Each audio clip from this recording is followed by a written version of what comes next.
అనుకునే వారికి మనం వాక్యాన్ని బోధించాలమ్మా. మనం ఎవరికి బోధిస్తాం ఎంతసేపు?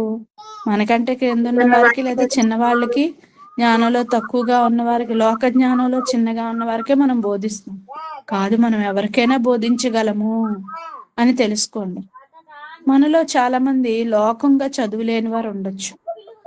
లోకంగా పెద్దగా మనం చదువుకోలేదు, అంతే కదండి. డిగ్రీలు తప్పిన వాళ్ళు ఉంటారు, ఇంటర్ చదివిన వాళ్ళు ఉంటారు, 10th చదివిన వాళ్ళు ఉంటారు, కానీ దైవజ్ఞానం ఎంబీటీహెచ్ చేస్తారు.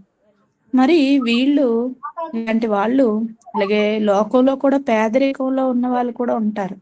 దైవజ్ఞానం నేర్చుకున్న వారిలో కడు బేదలు కూడా ఉంటారండి. కానీ వాళ్ళకున్న జ్ఞానం మహాజ్ఞానం అని మీరు నమ్మాలి. అది నేను చెప్పట్లేదు, కానీ మన దగ్గర ఉన్నది మహాజ్ఞానం అని మీరు నమ్మాలి. ఎందుకంటే సాక్షాత్తు మన తండ్రే చెప్తున్నారు ఏమని, పరిపూర్ణులైన వారి మధ్య జ్ఞానమును బోధించుచున్నాము. పరిపూర్ణులు అంటే లోకం వాళ్ళని పరిపూర్ణులు అంటుంది, మనం అనట్లేదు. లోకం వారిని పరిపూర్ణులు, స్కాలర్స్, ఫిలాసఫర్స్, డాక్టర్స్ చూడండి, పిహెచ్డి చేసిన వాళ్ళు ఏదైనా అంశం మీద, లోకంలో ఏదో ఒక అంశం మీద పిహెచ్డి చేసిన వాళ్ళని మరి డాక్టర్స్ అని బిరుదిస్తారండి, సత్కరిస్తారు. వాళ్ళ పేరు ముందు డాక్టర్ అని ఉంటది. అలాగే ఎక్కువగా సేవలు చేసిన వారిని ఆయా రంగాలలో, ఇప్పుడు సినిమా రంగం చూసుకుంటే ఆయా రంగాల్లో ఎక్కువగా మంచి పేరు, అంటే ఎక్కువ సినిమాలు చేసి ఎక్కువగా స్టార్డమ్ లేదా అందరిలో నెంబర్ 1 ఉన్న వాళ్ళకి మరి డాక్టరేట్ ఇస్తారండి గవర్నమెంట్. అలాగే కొన్ని సంస్థలు కూడా వాళ్ళకి గౌరవిస్తాయి, సత్కరిస్తాయి. అనేక రంగాల్లో, అన్ని రంగాల్లో ఇది ఉంటదండి. మరి వాళ్ళని లోకం ఏమంటుందంటే పరిపూర్ణులు, వీళ్ళు గొప్పవారు, వీళ్ళు జ్ఞానవంతులని లోకం అనుకుంటుంది. అయితే లోకం అనుకుంటుంది కదా పరిపూర్ణులు అని, వారి మధ్య మనం జ్ఞానమును బోధించున్నాము. అసలు జ్ఞానం అంటే ఏంటంటే మీకు చెప్పాను. ఇదే కొరింథీ పత్రిక 1వ అధ్యాయంలో మనకు చెప్పబడింది. జ్ఞానం అంటే ఎవరండి? యేసుక్రీస్తు వారు కదా. జ్ఞానం ఎవరు? యేసుక్రీస్తు వారు. ఆయన క్రీస్తు దేవుని శక్తియు దేవుని జ్ఞానమునై ఉన్నాడు. దేవుని జ్ఞానమైన క్రీస్తును మనం ప్రకటించుచున్నాము, ప్రకటించాలి అలాంటి వారికి. మరి అలాంటి వారికి చెప్తాలు వింటారా అండి అంటే, మరి మనం చెప్పేటట్టుగా, మనం వాళ్ళు వినేటట్టుగా మనం చెప్పాలండి. ఒక్కసారైనా వాళ్ళకి సాక్షార్థంగా తెలియచేయాలి. దేవుడే చెప్తున్నాడు తెలియచేయమని, వారి మధ్య మీరు బోధించండి అంటున్నాడు. అంటే ఈరోజు ఇంటర్నెట్ ద్వారా తీసుకెళ్తున్నాము. మరి తండ్రి గారిని మనం చూసుకోగలిగితే, మరి నోబెల్ ప్రైజ్ ఇచ్చే వారికి కూడా లెటర్ రాయడం జరిగింది. నాసా శాస్త్రవేత్తలకు కూడా లెటర్ రాయడం జరిగింది. మరి అలాగే అనేక మంది, అనేక దేశాల ప్రెసిడెంట్స్ కూడా లెటర్స్ రాయడం జరిగింది.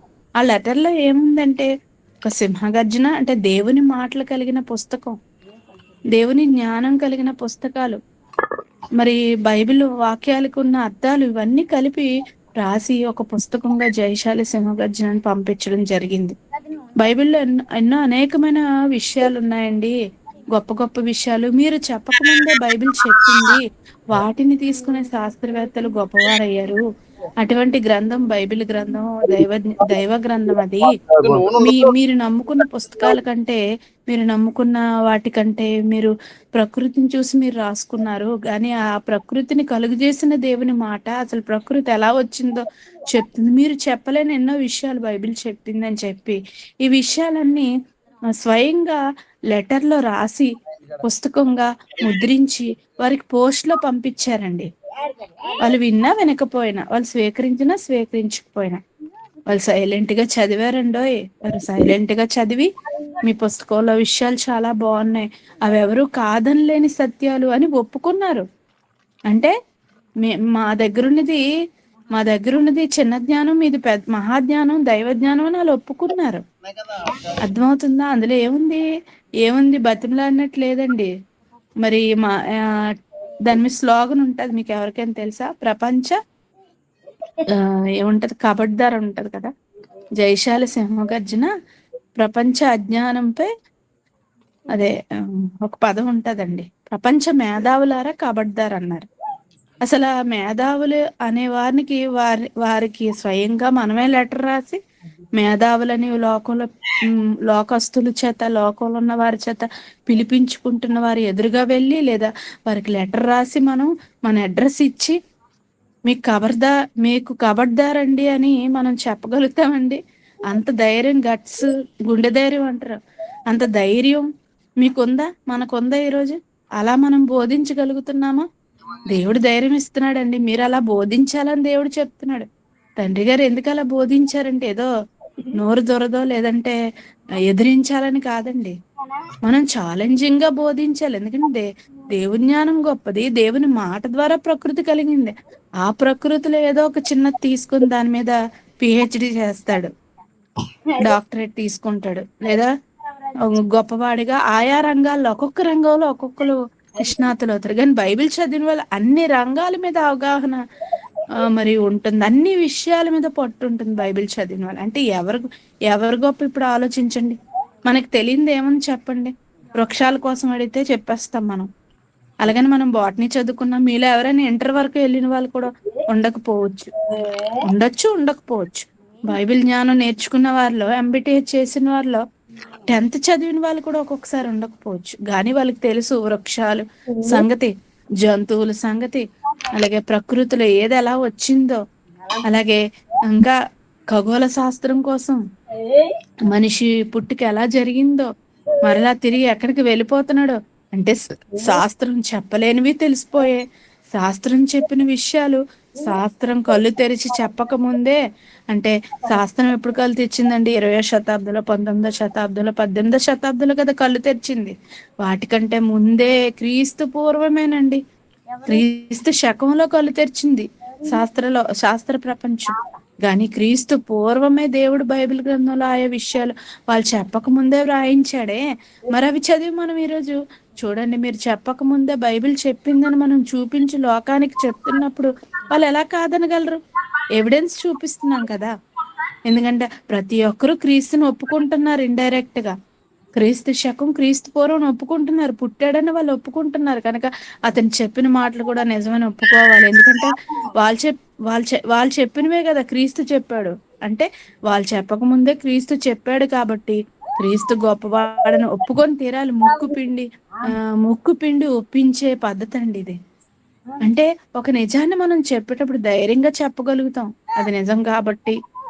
దాన్ని ఒప్పించగలుగుతాం, అది నిజం కాబట్టి, సత్యం కాబట్టి. అంత ధైర్యం, అంత జ్ఞానం మనకుందా? అంత పట్టు సంపాదించామా బైబిల్ మీద? దేవుడు కోరుకుంటుంది అదేనండి, పరిపూర్ణులైన వారి మధ్య జ్ఞానమును బోధించండి. ఈరోజు ఇన్ని క్లాసులు ఎందుకు పెడుతున్నాం అనుకుంటున్నారు? ఏదో నేను ఖాళీగా ఉండి ప్రసంగం పిచ్చితోటి మీకు ప్రసంగం చెప్పాలని కాదండి. ఎన్నో పనులుంటాయి, ఎంతో మరి చెప్పాల్సింది ఉంది. కానీ ఎందుకు మీకు చెప్తున్నాము? ఎందుకు ఇలాంటి క్లాసులు అనేక మంది కండక్ట్ చేస్తున్నారు? ఈరోజు మహాజ్ఞానం అందరికీ నేర్పాలి, అందరినీ జ్ఞానవంతులుగా తీర్చిదిద్దాలి. మీ బాధ్యతలు ఏంటో, మన బాధ్యతలు ఏంటో ఒకరికొకరు పురుకొల్పుకోవాలని క్లాసులు పెడుతున్నామండి. ఎందుకంటే దేవుడు కోరుకుంటుంది ఒకటి, మనం చేస్తుంది ఒకటి. మనం ఇంకా అంత ఎత్తుకి, అంటే దేవుడు మనల్ని ఈ లోకంలో పరిపూర్ణులైన వారి మధ్య దేవుడు మనల్ని దేవుని జ్ఞానం తీసుకెళ్లి బోధించమంటుంటే మనం ఇంకా బోధించకుండా పాలు తాగం, మరి పాలు తాగుతూ ఉంటున్నాం. మనం ఇంకా ఆహారం తినేవారిగా మనం మారలేదు, ఇంకా చెప్పేవారిగా మనం మారలేదు. మళ్ళీ చాలా మంది మారలేదు, ధైర్యంగా బోధించేవాళ్ళుగా, జ్ఞానయుక్తంగా బోధించేవారుగా మారలేదు. అందుకే కదా ఈ మాటలన్నీ మనం చెప్పుకొని ఒకరినొకరు పూరుకొల్పుకుంటున్నాం. ఎందుకు చెప్తున్నాం అనేది ఒకసారి ఆలోచించండి. క్లాసులు ఉండకూడదని, క్లాసులు చెప్పకూడదని, బుర్ర తినేస్తున్నారని, ఎందుకు మాకు ఈ సమయంలో మేము చదువుకుంటాం కదా, లోక జ్ఞానంకే సమయం ఇస్తున్నా ఇటువంటి తరుణంలో కొద్ది మంది అయినా మీరు వచ్చి వింటున్నారంటే దీన్ని ఏర్పాటు చేసిన వాళ్ళు గొప్ప వాళ్ళండి. ఎందుకో తెలుసా? లోక జ్ఞానం కంటే ఈ దైవ జ్ఞానం, దేవుని జ్ఞానం గొప్పదనే ఈ విధంగా పెట్టడం జరిగింది తప్ప ఏదో సమయం ఉందని కాదు, ఏదో గొప్ప కోసం కాదండి. ఇక్కడ మనం చూడగలిగితే అది లోక జ్ఞానము కాదు. మనం బోధించేది ఏ జ్ఞానం కాదు, లోక జ్ఞానం. లోకస్తుల దగ్గరికి వెళ్ళి బోధించం మనం. అర్థమవుతుంది? నిరర్ధకులైపోవచ్చు. నీ లోకాధికారుల జ్ఞానం కాదు. ఈ లోకాధికారులను దేవుడు ఏమని అంటున్నాడండి? నిరర్ధకులైపోతున్నారు, అర్థం లేని వారుగా అయిపోతున్నారు. వారి జ్ఞానాన్ని బట్టి అర్థం లేని వారుగా అయిపోతున్నారు. చూడండి, ఈరోజు అంతరిక్షంలోకి సునీత విలియమ్స్ ని పంపించారండి, ఒక లేడీని. మరి ఆమెని తీసుకురాలేకపోతున్నారు. అంటే వాళ్ళ జ్ఞానం ఏమైపోయింది? జ్ఞానయుక్తంగా మేము మరి అంతరిక్షంలోకి ఒక స్త్రీని మహిళని పంపించాం, లేదా మేము అంతరిక్షంలో ఖగోళంలోకి ఏ గ్రహం మీదకైనా వెళ్ళిపోతాం, లేదా చంద్రమండలం మీదకి మేము మంచినీళ్ళగా వెళ్ళిపోయి మంచినీళ్ళు తాగినంత ఈజీగా మేము వెళ్ళి వచ్చేస్తున్నాం, ఎంత పురోగతి సాధించాం, ఎంత అభివృద్ధి సాధించాం అని అనుకుంటున్నారండి లోకాధికారులు. కానీ వాళ్ళ జ్ఞానం అర్థం పర్థం లేకుండా అయిపోతున్నారు. చూడండి ఈరోజు రక్షించలేని పరిస్థితి ఏమైపోయింది. ఆ జ్ఞానం రక్షించలేని పరిస్థితిగా ఎందుకు నీ జ్ఞానం అయిపోయింది, ఎందుకు రప్పించలేకపోతున్నాం? ఆవిడ ఆరోగ్యం క్షీణిస్తుందంటే అంతే కదండి. ఎక్కువ కాలం ఆక్సిజన్ లేని దగ్గర ఉండగలుగుతుందా మనిషి? ఉండలేడు కదా. సపోజ్ వాళ్ళు తీసుకెళ్ళినవి అయిపోవచ్చు, వాళ్ళకు ఒక టార్గెట్ ఉంటుందండి, మేము ఇంతకాలం ఉండాలి, మళ్ళీ ఇంతకాలం ప్రయాణం చేసి మళ్ళీ మేము వచ్చేయాలని ఒక లెక్క ఉంటది వాళ్ళకి. అలా వెళ్తారు వాళ్ళంతా లెక్క మీద. కానీ అది రివర్స్ అయిపోయినప్పుడు, ప్లాన్ ఫెయిల్ అయినప్పుడు ఏం జరుగుతుంది అంటే వాళ్ళ జ్ఞానం వాళ్ళని రక్షించలేదు. వాళ్ళ జ్ఞానం ఎప్పటికైనా మరి అర్థం పర్థం లేకుండా కనపరుస్తాడు దేవుడే. అలాంటివి ఎన్నో సందర్భాలు దేవుడు ఎన్నో మనకి మానవులకి చూపిస్తున్నాడు, మనుషులకి చూపిస్తున్నాడు. అయినా వాళ్ళు తెలుసుకోవట్లేదండి. తెలుసుకోకపోగా అర్థం పర్థం లేని వారిగా అయిపోతున్నారు. వాళ్ళ జ్ఞానం లోకాధికారులకు ఉన్నది ఏంటండి? లోక జ్ఞానం, దయ్యముల జ్ఞానం ఉంది. అధికారులే కానీ వాళ్ళకి జ్ఞానం ఉంది అనుకుంటే పొరపాటు. మరి మేకా గ్రంథంలో చెప్తాడండి, అధికారులు లంచము కోరుదురు అంటే అధికారులే కానీ వాళ్ళు అన్యాయంకి ఒడిగడుతున్నారంటే వాళ్ళు నేర్చుకుంది నిజమైన జ్ఞానమా అండి? నిజమైన జ్ఞానం నేర్చుకున్న వాళ్ళు, నిజమైన జ్ఞానం ఎటువంటిదని మనం యాకోబు పత్రికలో చదువుకున్నాం. పవిత్రమైనది, సమాధానకరమైనది, సులభముగా లోబడినది, పక్షపాతమైనను వేషధారణను లేనిదని చదువుకున్నంటే దైవజ్ఞానం నేర్చుకున్న వాళ్ళ క్వాలిటీస్ ఉంటాయి. ఎవరిని దోచుకోకూడదు, అందరినీ ప్రేమించాలి, లోకానికి లోక కళ్యాణానికే పాటు పడాలి, అందరూ దేవుడి నుంచి వచ్చిన పిల్లలే, అందరూ సహోదరులని ప్రేమిస్తారండి. దైవజ్ఞానం కలిగిన ప్రాణం పెడతారు ఒక మాటలో చెప్పాలంటే. అదే యేసుక్రీస్తు వారు చేశారు కదా. ఆయన దేవుని శక్తి, దేవుని జ్ఞానమై ఉన్నాడు. మాట ప్రకారం ఆయన జీవించాడు. ఆయనలో మనం చూసాం ఈ క్వాలిటీస్. అందుకే ఆయన్ని శక పురుషుడిగా ప్రపంచం అంతా గుర్తించింది. ప్రపంచంలో ఎంతోమంది మేధావులు ఉన్నారు, వాళ్ళందరూ కూడా గుర్తించారు. మాది కాదు మేధాశక్తి, క్రీస్తుదే అని గుర్తించారండి. కాబట్టి అలాంటి వాళ్ళు ఇంకా రహస్యంగా నమ్మకుండా తెలుసుకోకుండా ఉన్నవాళ్ళు ఉన్నారు. లోకాధికారులకి జ్ఞానం తెలియదు. అందుకే వాళ్ళు ఈరోజు ఎలా అయిపోయారంటే లంచగొండులుగా, మోసపు కోరికలు కలిగి, మరి ఆడవాళ్ళని చెరిచేవారుగా, వ్యభిచారులుగా లేదా నీచులుగా మారిపోతున్నారండి. అంటే లోకాధికారులకు ఉన్నది నిరర్ధకం అయిపోతున్న జ్ఞానం. అలాగే వారి జ్ఞానం, నేర్చుకున్న జ్ఞానంలో ఏముందంటే ఉన్మాదులుగా మారిపోవడం ఉంది. మారణ హోమం సృష్టించే వారిగా వాళ్ళ మైండ్ మారిపోతుందండి. వారు నేర్చుకున్న జ్ఞానం అలాంటిది. గొప్పవారని మీరు అనుకుంటున్నారు కానీ అలాంటి గొప్పవారు కాదు. గొప్పవారు లోకంలో లోక జ్ఞానం కలిగిన వారు గొప్పవారు అనుకుంటే పొరపాటున దేవుడు ఎన్నో ఆధారాలు పాత నిబంధన నుండి క్రొత్త నిబంధన వరకు మన మేలు కోసమే, మన భద్రత కోసమే, తన పిల్లలమైన మన భద్రత కోసం, మనల్ని గొప్ప చేయడం కోసం ఎన్నో మాటలు రాయించాడు. అది చదివేనా మనం భద్రత కలిగి ఉంటున్నామా, తెలుసుకుంటున్నామా, లేదా వాళ్ళనే పొగుడుతున్నామా? లోకాధికారులే గొప్పవారని పొగుడుతున్నామా? చూడండి, ఎవరైనా అధికారి రావడం భయం. లోబడండి అధికారులకు, కాదనలేదు. కానీ వాళ్ళు ఎలాంటి వాళ్ళ దేవుడు చెప్తాడు. మరి అధిపతులు, లోకాధికారులు ఎలాంటి వారో దేవుడు చెప్తాడు. మీకా గ్రంథం 7వ అధ్యాయం 3వ వచనం మనం ఏంటి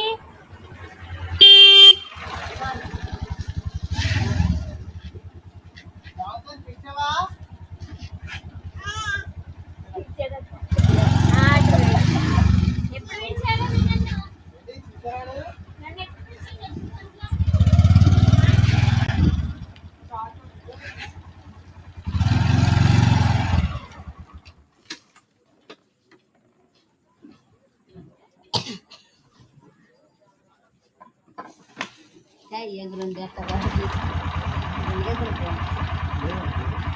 kalau gaji juga ada itu boleh ada buat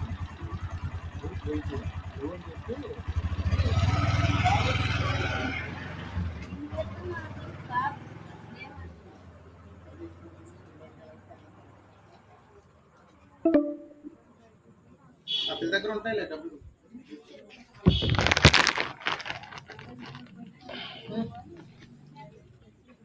Yeah.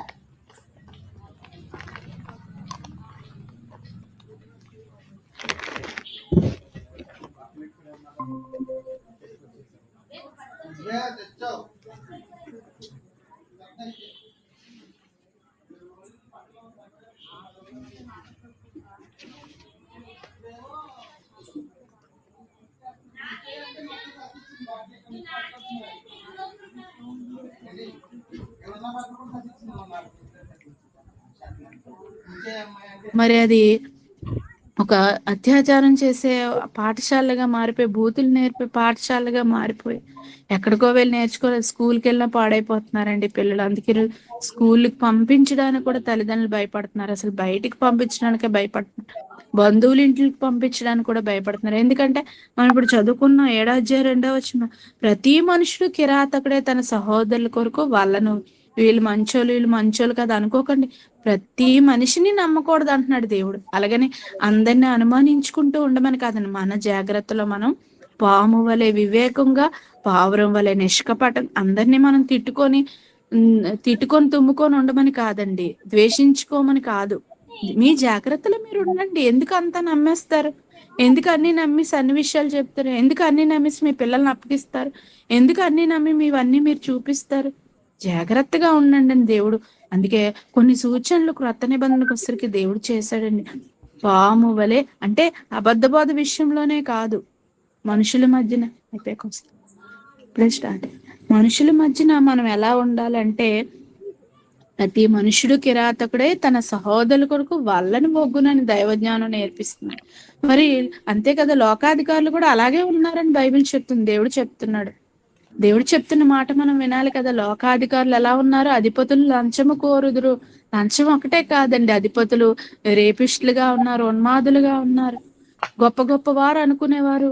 మరి చూడు, ఒకసారి మనం న్యూస్ లో చూసాం, పట్టాభి అనే జడ్జి ఆయన ఏం చేశాడంటే లంచాలు తీసుకుని దొరికిపోయాడండి. పెద్ద పెద్ద డాక్టర్స్ అనుకునేవారే అవయవాలు అమ్మేస్తున్నారు, చిన్నపిల్లల్ని అమ్మేస్తున్నారు. ఒక లేడీ డాక్టర్, ఆమె హాస్పిటల్లో ఆమె పిల్లల్ని అమ్మేసుకుంటుందంట. ఇదేంటండి, డాక్టర్ అంటే ఏంటి? మరి వైద్యుడు దేవుడితో సమానం అంటారు కదా. మరి మనం మొన్న రీసెంట్ గా జరిగిన ఘటన మనం చూస్తే, కరెంట్ అఫైర్స్, మరి మౌనిత అభయ అని పేరు పెట్టారండి. ఆవిడ పేరు, అసలు పేరు మౌనిక దేబ్నాథ్ ఏదో పేరుందండి, కలకత్తాలో. మరి ఆమె డాక్టరు. మరి ఆమెను ఏం చేశారండి? చెరిచి చంపారండి. అంటే గొప్ప వాళ్ళే ఆ హాస్పిటల్ ఉన్న వాళ్ళు ఎవరు? తన స్నేహితులు, కొలీగ్స్, అధికారులే. మొత్తానికి చుట్టూ ఉన్న వాళ్ళేనండి లోపలికి ప్రవేశించి, తాను పడుకున్న హాల్లోకి ప్రవేశించి మరి అన్ని విరిచేసి, క్రూరంగా గాయాలు చేస్తూ, నరకం చూపిస్తూ 3 గంటలు మరి చంపినట్టుగా మరి కథనాలు వినిపిస్తున్నాయి. ఇంకా అసలు నిజం అనేది బయటపడాలి. అంటే మరి చుట్టూ ఉన్న వాళ్ళు ఎలాంటి వాళ్ళు? ఈరోజు సమాజం మారిపోయిందంటే, దైవ జ్ఞానం కలిగిన వాళ్ళు అలాంటి వాళ్ళు కాదు కానండి, లోక జ్ఞానం కలిగి నేర్చుకున్న వాళ్ళు అలాంటి వారిగా మారిపోతున్నారు. అలాగని దైవ జ్ఞానం కలిగిన వారైన వారు మనుషులే కాబట్టి మనం ఏం చేయాలి? ప్రతి మనుషుడు కిరాతుడే అని దేవుడు అన్నాడు కదా. అందుకే మనం జాగ్రత్తగా ఉండాలి. మన భద్రత మనం తీసుకోవాలి. ఎప్పుడు మన జాగ్రత్తలో మనం ఉండాలి. ఎవరిని నమ్మడానికి లేదండి, దేవుడిని తప్ప ఏ మనిషిని నమ్మకూడదు. ఇది మనం మన పిల్లలకు, మన చుట్టూ ఉన్న వారికి నేర్పి అవేర్నెస్ కలిగించాలి. ఈరోజు చూడండి, కౌన్సిలింగ్స్ ఇస్తారు పిల్లలకి, ఎలా ఉండకూడదు, ఎలా ఉండాలి. తల్లిదండ్రులు చెప్తారు, పోలీసులు చెప్తారు. ఎందుకు వాళ్ళ భద్రతగా మన పిల్లలు ఉండాలని చెప్తా ఉంటాం. దేవుడు కూడా మన భద్రత కోసం ఎంత ఆలోచిస్తున్నాడు చూడండి. ఎన్ని రకాలుగా మనకి మెలకువలో జ్ఞానం నేర్పిస్తుంది. ఇదే జ్ఞానం అంటే. అర్థమైందండి? దేవుని నమ్మిన తర్వాత లోకంలో ఎలా బ్రతకాలి, మనల్ని మనం కాపాడుకుంటా అనేది కూడా దేవుడు నేర్పిస్తున్నాడు. అలాగే లోకాధికారులు తెలియని జ్ఞానాన్ని, గొప్ప జ్ఞానాన్ని, వాళ్ళు ఏ విషయంలో అయితే, ఏ అంశం మీద అయితే గొప్పవారు అని అనిపించుకుంటున్నారో, వారికంటే గొప్పది వారు చెప్పకముందే బైబిల్ చెప్పింది, దేవుడు చెప్పాడు అనడానికి కూడా దేవుడు ఎంతో మహాజ్ఞానాన్ని రాయించాడు. అది ఈ లోక జ్ఞానం కాదు అని చెప్తున్నాడు. లోకాధికారులకు ఎవరికి తెలియదని చెప్తున్నాడు. లోకాధికారులు ఎలాంటి వారో చెప్తున్నాడు. న్యాయాధిపతులు లంచం పుచ్చుకుంటారట, గొప్పవారు తమ మోసపు కోరికను తెలియజేదురు, అలాగున వారు ఏకపట్టుగా ఉండి దాని ముగింతురు. ఏకపట్టుగా ఉండి అంటే ఒక తప్పు చేయడంలో అందరూ ఏకమైపోతారండి. ఇగో మనం ఇచ్చేద్దాం, ఎవరికి తెలియకుండా, బయటికి రాకుండా కామప్ చేసేయండి ఈ కేసుని, లేదా ఈ తప్పుని ఎవరికి తెలియకుండా ముగించేద్దామండి అని ఎన్నో కేసులండి. మనకి తెలియనివి ఎన్నో జరుగుతున్నాయి లోకంలో. అంటే లోక జ్ఞానం నేర్చుకున్న వాళ్ళ, లోకాధికారుల్లో ఇటువంటివన్నీ చోటు చేసుకున్నాయని దేవుడు పాత నిబంధన కాలంలోనే రాయించండి. మనం ఆశ్చర్యపోనక్కర్లేదు. మనుషులు ఎలా మారిపోతారు లోక జ్ఞానం కలిగి ఉంటే. కనుక మీరు ఎక్కువ లోక జ్ఞానానికి అది చదవడానికి ప్రాధాన్యత ఇస్తున్నారా? మీ పిల్లలకి దైవ జ్ఞానాన్ని బుర్రలో పెట్టడానికి ప్రయత్నిస్తున్నారా? దైవ జ్ఞానం కలిగి ఉన్నారనుకోండి పిల్లలు, ఎక్కడికి వెళ్ళినా మనం నిశ్చింతగా ఉండొచ్చు. వాళ్ళు చెడిపోరు, పాడైపోరు. వాళ్ళకి ముందు ఈ ఈ దైవ జ్ఞానాన్ని మనం బుర్రలో పెట్టియాలండి. మరి మాకు తెలిసిన ఒక సోదరి ఉందండి. ఆమె ఏం చేసిందంటే, తన కుమారుడు 16 ఏళ్ళు 17 ఏళ్ళు వచ్చేసరికి మరి లోక చదువుని కాలేజ్ చదువుతున్నాడు, ఏదో బీటెక్ ఇంజనీరింగ్ ఏదో చదువుతున్నాడు అప్పుడు వాళ్ళు లేటుగా తెలుసుకున్నారు ఈ మహాజ్ఞానాన్ని. తెలుసుకున్న తర్వాత వాళ్ళు ఏం చేశారంటే ఫీజులు కట్టేశారు, డబ్బులు కట్టేశారు. అయినప్పటికీ ఆ చదువు, ఆ లోక జ్ఞానం, ఆ లోక చదువు 1 ఇయర్ ఆపి మోదవలసలో వారి అబ్బాయిని జాయించడం జరిగిందండి. ఏమండి మరి చదువుని ఆపేశారు? మరి ఎలా అంటే, ముందు ఇది నేర్చుకోనివ్వండి, ఇది నేర్చుకున్న తర్వాత అప్పుడు లోక జ్ఞానం పంపిస్తాం. ఎందుకంటే లైన్ లో పడాలండి. ఇప్పుడు లైన్ లో లేడు, బయట తిరగడం, బయట అన్ని తినడం, మరి మరి ఏం తెలియకుండా బ్రతుకుతున్నాడు, అమాయకుడుగా ఉన్నాడు. కాబట్టి ఇలాంటప్పుడు మనం దైవజ్ఞానం నేర్పించామనుకోండి, అప్పుడు తొలగిపోడు కదండి. అప్పుడు ఎక్కడికి వెళ్ళినా మేము నిశ్చింతగా ఉండగలుగుతాం కదండి అని వాళ్ళు మంచి డెసిషన్ తీసుకున్నారండి. అలా ఎంతమంది ఆలోచించగలుగుతున్నారు?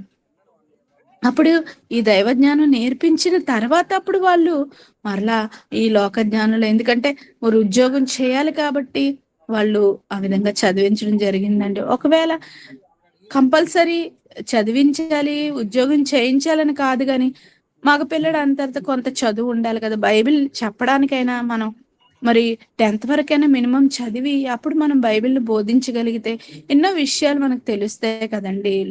లోక జ్ఞానం కూడా ఇప్పుడు మనం నక్షత్రాల కోసం చెప్పాలనుకోండి, బొత్తిగా చదువు లేని వారిగా మనం ఉంటే మనకు బైబిల్ కూడా అర్థం అవ్వదు కదా. అక్షరాలు రావాలి, కొంత లోకం మీద అవగాహన ఉండాలి, ఏది ఎక్కడ ఉందో ఏంటో తెలుసుకోవాలి.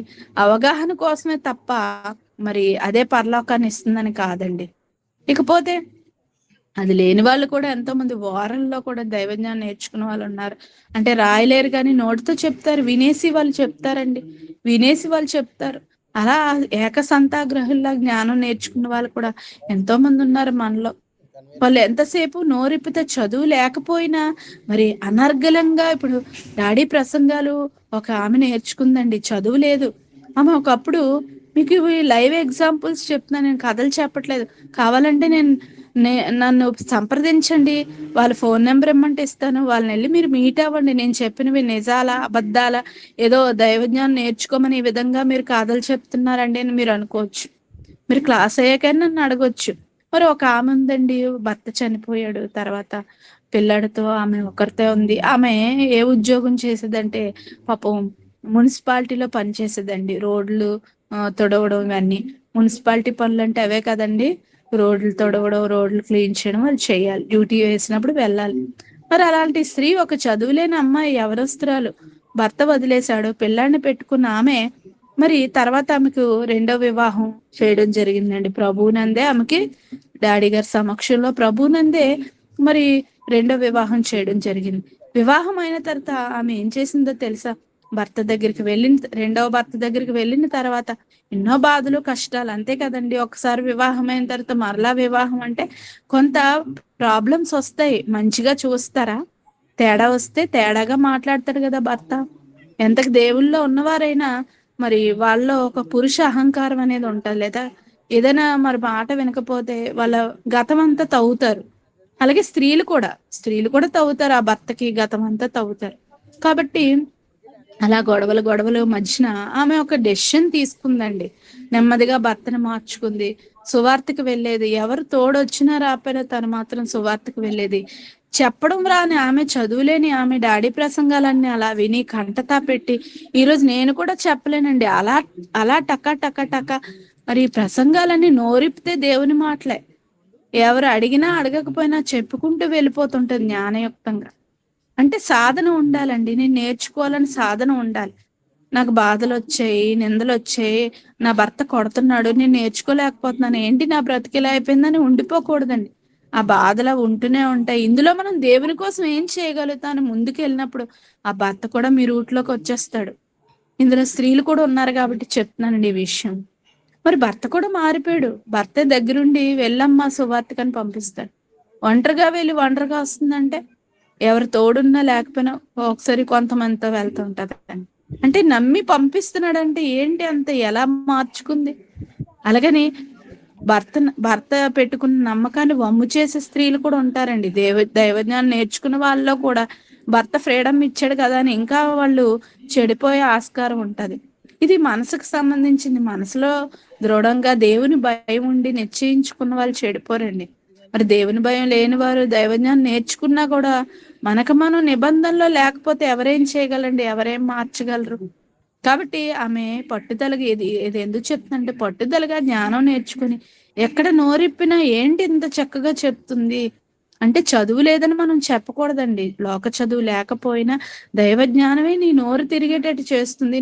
నిన్ను ఒక మహాజ్ఞానిగా నిలబడుతుంది. నీ మాటల ద్వారా అనేక మంది మారుతారు. మారేటట్టుగా మనం చెప్తున్నావా జ్ఞానయుక్తంగా? అటువంటి మాటలు మన నోటికి వస్తున్నాయా? నోరిప్పితే వాక్యం రాదు, చెప్పలేము, తడబడతాం, రెఫరెన్స్లు గుర్తుండవు, సందర్భాలు గుర్తుండవు, ఏ వ్యక్తికి ఎలా చెప్పాలో సమయోచితమైన జ్ఞానం ఉండదు, పరిశుద్ధాత్మ దేవుని సహాయం ఉండదు. దేవుణ్ణి అడగము, వాక్శక్తిని పొందుకోము. దేవుణ్ణి అడిగి వాక్శక్తి పొందుకోవాలంటే ముందు చదవాలి, నేర్చుకోవాలి, అభ్యసించాలి. దేవుడు పైనుంచి మనకి బుర్రలో కొమ్మరించడండి. మనం చదవాలి, బైబిల్ని దగ్గర పెట్టి. లేదా పాఠాలు, దేవుని పాఠాలు ఉన్నాయి కదండి, ఎంబిటిహెచ్ పాఠాలు చదవాలి, జ్ఞానం నేర్చుకోవాలి. అప్పుడు మీరు లోకాధికారులకి, పరిపూర్ణులైన వారి మధ్య జ్ఞానమును బోధించగలుగుతారు. అటువంటి వారుగా మనం తయారవ్వాలి. ఇప్పుడు చిన్నగా ఉన్నాం, ఏమీ చెప్పలేని వారుగా ఉన్నాం. ఇప్పుడు తర్వాత ఒక సంవత్సరంకైనా మనం ఏమైపోలండి? మారిపోలండి. ఏటండి ఈవిడే మొన్న గూగుల్ మీట్కి వచ్చేది, ఇప్పుడిప్పుడే మరి వాక్యం తెలుసుకుంటుంది, ఏటండి 1 year లోనే ఇంత మార్పు అని మిమ్మల్ని చూసి మీ చుట్టూ ఉన్న వాళ్ళు, మీ భర్త, మీ పిల్లలు, పెళ్లి కాని వారైతే మీ చుట్టూ ఉన్న సమాజం మిమ్మల్ని అనాలి. మీ పేరు మారుమ్రోగిపోవాలి, దేవునికి ఘనత తీసుకురావాలి. ప్రతి చెత్తలో ప్రవేశించకుండా, ప్రతి దాంట్లో వేలు పెట్టకుండా, అన్నెసరీ వాటిలో మనం వేలు పెట్టకుండా, గొడవల్లో దూరకుండా మనం ఈ దైవ జ్ఞానాన్ని పెంపొందించుకోవడంలో, దేవుణ్ణి గొప్ప చేయడంలో, లోకాధికారుల జ్ఞానం కాదని తెలుసుకొని పరిపూర్ణులైన వారి మధ్య ఎవరికైనా మనం జ్ఞానం చెప్పేటట్టుగా మనం డెవలప్ అవ్వాలండి. ఏంటి వాళ్ళు వాక్యం అడిగారండి, మీరు వచ్చి చెప్పండి అని మనల్ని పిలకూడదండి, మీరే చెప్పేయాలి. మీకు వాక్యం నేర్పిన వ్యక్తి పక్కన లేకపోయినా ఎవరైనా మీకు డౌట్ అడిగితే మీరు చెప్పేటట్టుగా ఉండాలి. కొంతమంది చూడండి, మాట కింద పడినెవరు కౌంటర్ వేసేస్తారు. దేవుని ఒక మాట అంటే కింద పడినెవరు కౌంటర్ వేస్తారు. తెలివిగా ఆలోచిస్తారు. వెంటనే ఆలోచన ఎలాగొస్తుందంటే, మీ బుర్రలో దైవ జ్ఞానం ఉంటే మీకు ఆలోచన దేవుడే ఇస్తాడండి. మరి ఈ విషయంలో తిరుమల దేవి గారిని మనం మెచ్చుకోవాలండి.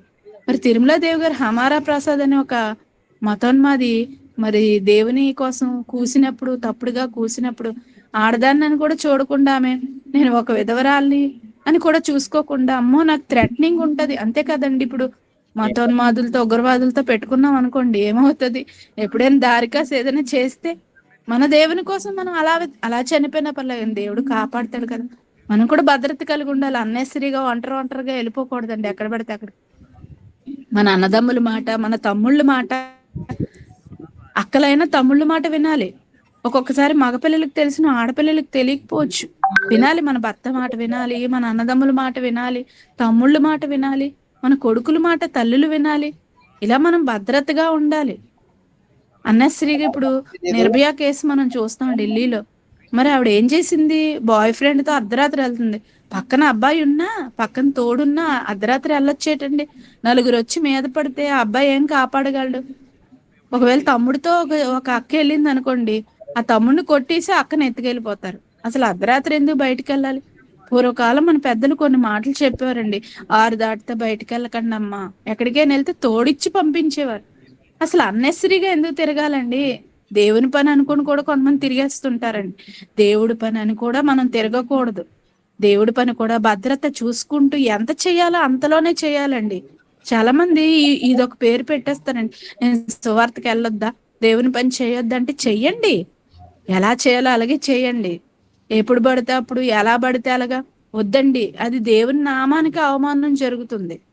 అది మీరు ఒక్కసారి గమనించుకోవాలి. ఎందుకంటే దేవుడు కూడా ఏం చేయలేడు, ఒక్కొక్కసారి కాపాడలేడు. మనం వ్యర్థంగా వెళ్ళకూడని సమయంలో వెళ్ళి మనకి ఏదైనా జరిగింది అనుకోండి, అప్పుడు దేవుడు ఏం కాపాడుతాడు చెప్పండి? మరి ఇక్కడ తిరుమల దేవి గారి విషయం చెప్పి ఇటు వచ్చాను. మరి ఆమె మాట్లాడిందండి ధైర్యంగా. ఒక్కొక్కసారి మాట్లాడవలసిన అవసరం వచ్చినప్పుడు మాట్లాడాలి. అలాగే అందరితో గొడవకి వెళ్ళిపోమని కాదండి. కొన్నిసార్లు వాళ్ళు వినరు అనుకున్నప్పుడు మనం చెప్పవసరం లేదు. వాళ్ళ కొంతమంది యూట్యూబ్ లో కొట్టుకుంటుంటారు, వీళ్ళు వాళ్ళు వాళ్ళు వీళ్ళు. తండ్రి గారు ఎప్పుడో క్రీస్తు క్షమించండి, తండ్రి గారు ఎప్పుడో చెప్పారు కదండి తన సేవ ప్రారంభంలోనే అబద్ధ బోధ ఎలాగుంటుందో, స్వస్థతలు లేవని ఎన్నో చెప్పారు. ఆ రోజు ఈ క్రైస్తవ సమాజం విన్నదా? ఇప్పుడు అవేర్నెస్ వచ్చింది, ఇప్పుడు అందరికీ తెలివితేటలు వచ్చాయి. మళ్ళా డాడీ గారు చెప్పిన మాటలే మళ్ళా చెప్తున్నారు ఈరోజు, స్వస్థతలు లేవని ఇదేనదని. మరి అప్పుడు వినలేని సమాజం ఇప్పుడు వింటుందా? వాళ్ళకి మనం చెప్పుకుంటూ వెళ్లాల్సిన అవసరం లేదు. మనం నిజం అనేది చెప్పుకుంటూ వెళ్ళిపోవడమే. స్వీకరించిన వాడు స్వీకరిస్తాడు, స్వీకరించలేని వాడు నరకానికి వెళ్ళిపోతాడు. విననివాడుగానే ఉండనిమ్మని దేవుడు ఎందుకంటే అనేసాడు? చూసావా? మనం చెప్పడం వరకే, వాదించకూడదు, డిబేట్లకు వెళ్ళిపోకూడదు. ఎప్పుడు వెళ్ళాలో అప్పుడే వెళ్ళాలి, ఎప్పుడు పడితే అప్పుడు వెళ్ళిపోకూడదు, ఎవరు పడతాలో వెళ్ళిపోకూడదు. దానికి కూడా కొన్ని కండిషన్స్ ఉన్నాయండి. మరి ప్రసన్న గారు కానీ డాడీ గారు కొన్ని కండిషన్స్ పెడతారు. మనం ఎందుకు పులి నోట్లకి ఈజీగా వెళ్ళిపోవడం? వాడిని ఓడించాలి దేవుని పక్షాన్ని అన్నప్పుడు మనం కూడా తెలివిగా యుద్ధం చేయాలి కదా. తెలివిగా యుద్ధం చేయకుండా మనం వెళ్ళిపోకూడదండి. ఎందుకంటే సాతాను చాలా బలం గలవాడు, మరణ బలం గలవాడు. దేవుని నామానికి అవమానం. సపోజ్ మనల్ని ఎలాగో ఇరికించి ఎలాగో ఓడించడానికి చూస్తాడని, కాబట్టి మనం కూడా ఎత్తుకు పై ఎత్తు వేసి మనం సమబుద్ధి అయి ఉండాలి. ఒక పోటీకి వెళ్ళడానికి కూడా సమబుద్ధి అయి ఉండాలి. వాడు ఎంత జ్ఞానం ఉందో ముందుగా మనం తెలుసుకోవాలి. యేసుక్రీస్తు వారు అంటారు, యుద్ధానికి వెళ్ళినప్పుడు వాడి దగ్గర ఎన్నో ఆయుధాలు ఉన్నాయి, వాడి దగ్గర 10 ఆయుధాలు ఉంటే మనం 20 పట్టుకొని వెళ్ళాలి, లేదా 15 పట్టుకెళ్ళాలి. వాడి దగ్గర 10 ఉంటే మనం 5 పట్టుకొని వెళ్ళిపోయాం అనుకోండి, అవదండి. చాలా జాగ్రత్తగా తగులుబడి లెక్క వేసుకోవాలి కదా అంటాడు. అలాగే మీ మీ విరోధులతో ఎవరితోనే మీకు ఏదైనా ఉందనుకోండి వ్యాజ్యం, మీరు జీవితాంతం కోర్టుల చుట్టూ తిరిగి దాన్ని పెంచుకునే కంటే సమాధాన పడిపోండి అంటాడు. ఎందుకంటే మన భద్రత కోసమే. కోర్టుల చుట్టూ తిరిగితే ఆస్తులన్నీ అమ్ముకోవాలండి. మనకి ఎందుకంత పౌరుషం? దేవుని పిల్లలం కదా. అలాగని అన్యాయం జరిగితే కోర్టుకి వెళ్ళకూడదా? వెళ్ళొచ్చు, కానీ సాధ్యమైనంత వరకు గొడవలు రాకుండా చూసుకోవాలి. ఇదంతా దేవుణ్ణి నేర్చుకుంటే మనకు తెలుస్తుందండి. లోకంలో నెమ్మదిగా బ్రతుకుతాం, కుసింత దేవుని కోసం దేవుని పని చేయగలుగుతాం. పుట్టినందుకు ఆయన కోసం ఏదో ఒకటి చేయగలుగుతాం. మన ఖాళీ ఉంటేనే కదండి దేవుని పని చేయగలుగుతాం. మనం కోర్టుల చుట్టూ తిరుగుతూ అందరితో గొడవలు పెట్టుకుంటూ మన జీవితాలు పాడైపోయి ఉన్నప్పుడు మనం ఎలా దేవుని పని చేయగలం? మనం చెప్తే ఎవరు వింటారు? మనకి జ్ఞానం లేకుండా, మన పరిస్థితే బాగాలేకుండా ఉంటే, ఈ బాధలతో మనం సతమతం అయిపోతుంటే ఎలా చెప్తాం చెప్పండి? కాబట్టి ఇదంతా తెలుసుకోవాలండి, ఎలా జీవించాలో తెలుసుకోవాలి. ఇదంతా బైబిల్ మనకి నేర్పిస్తుంది. 7వ వచనం మనం చదవగలిగితే ఇక్కడ ఈ యుగ జ్ఞానం అంటాడు. ఈ లోక జ్ఞానం అంటే ఈ యుగ జ్ఞానం. ఈ యుగంలో ఒక జ్ఞానం ఉంటది కదండి, ట్రెండ్ అంటారు. ఆ ట్రెండ్ని మనం ఫాలో అవ్వకూడదండి. ట్రెండ్ సెట్టర్స్ గా ఉండాలి మనం. ఈ యుగం పెట్టిన ట్రెండ్ని మనం ఫాలో అవ్వకూడదు. మనం ట్రెండ్ సెట్టర్స్ గా ఉండాలి. అంటే ఈ ట్రెండ్ ని మనం ఫాలో అవ్వకుండా దాన్ని సరిచేసేవారుగా, మనల్ని చూసి వాళ్ళు తెలుసుకునేటట్టుగా మనం ఉండాలి. వాళ్ళని చూసి మనం ఫాలో అవ్వకూడదు, మనల్ని చూసి వాళ్ళు ఫాలో అవ్వాలి. తెలుసండి?